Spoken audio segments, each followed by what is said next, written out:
আমি কইনা দাস সকালবেলা ঘুম থেকে উঠে তো ফ্রেশ করা হয়ে গেছি। তো অনেকক্ষণ ধরে একটু এই কাজ করছিলাম, অনেকক্ষণ উঠেছি, 7টার সময় উঠেছি, উঠে ব্রাশ টাশ করা অনেকক্ষণ আগে হয়ে গেছে। এখন বাজে 7:30।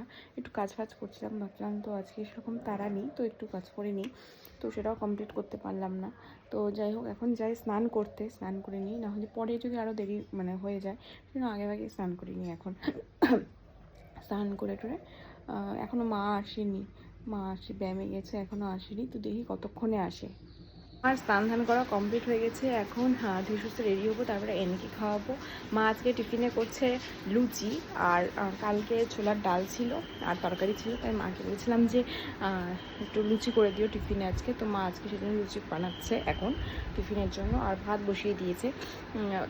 যাওয়ার সময় তো অবশ্যই ভাত খেয়েই যাব। তো আমি ঝটপট রেডি হয়ে এমকে খাইয়ে দিই। এখনও 8:05 বাজেনি, বাট 8:05 বাজবে আর 3-4 মিনিট পরেই। তো আমি ঝটপট যাই খেয়ে নিই এবার, রেডি হয়ে নিই এবার। আমি খাওয়া দাওয়া কমপ্লিট হয়ে গেছে, রেডি হয়ে গেছে, সব কমপ্লিট। এবার বেরিয়ে যাব। বাজে 9টা বাজতে 10 বেজে পার হয়ে গেছে, তো এখন আবার পরে দেরি হয়ে যাবে, এমনি দেরি হয়ে গেছে অলরেডি। তো এখন বেরিয়ে যাই ঝটপট। এইমাত্র বাড়ি ঢুকলাম, এখন ড্রেস চেঞ্জ করবো, ফ্রেশ হবো, স্নান করবো। আর ভালো লাগছে না, গরমে অস্থির হয়ে গেছি।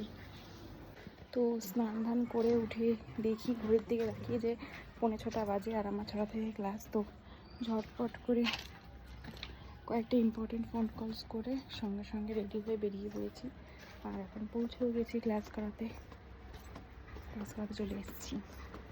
তো কিছুক্ষণ আগে ক্লাস থেকে বাড়ি ফিরলাম, তো এসে দেখছি আমার পান্তুয়া আর আমার দিদি এসছে, তো ওদের সাথে গল্প করছিলাম, গল্প করে এই ঘরে ঢুকলাম।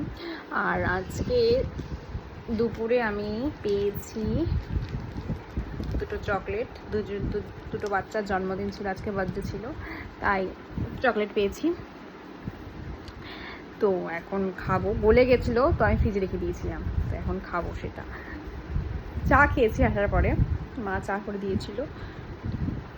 কালকে আবার 15ই আগস্টের জন্য অনেক সকালে উঠতে হবে। তো এমির খাওয়া কমপ্লিট হয়ে গেছে, আমি এখনও খাইনি, আমি খাবো একটু পরে, 11:15 বাজে, খাবো একটু পরে, না যাচ্ছি এখন খেতে, মাকে বলবো ভাত বেড়ে দিতে। তো তারপরে এসে বিছানা টিছানা গোছাবো, ফ্রেশ হবো, ফ্রেশ তো হয়নি, ক্লাস করিয়ে এসে ফ্রেশ হবো, ফ্রেশ হয়ে তাড়াতাড়ি ঘুমিয়ে যাবো। কালকে 6টার সময় উঠতে হবে, অন্যান্য দিন 7টার সময় উঠি, কিন্তু কালকে 6টার সময় উঠতে হবে, কারণ আমাকে কালকে বেরোতে হবে 8টার মধ্যে। তো যাই হোক, তো আজকের ভিডিওটা এখানে শেষ করি, দেখা হচ্ছে আগামীকাল। সকলে ভালো থেকো, সুস্থ থেকো, আর সকলকে ভালো রেখো। Tata, good night.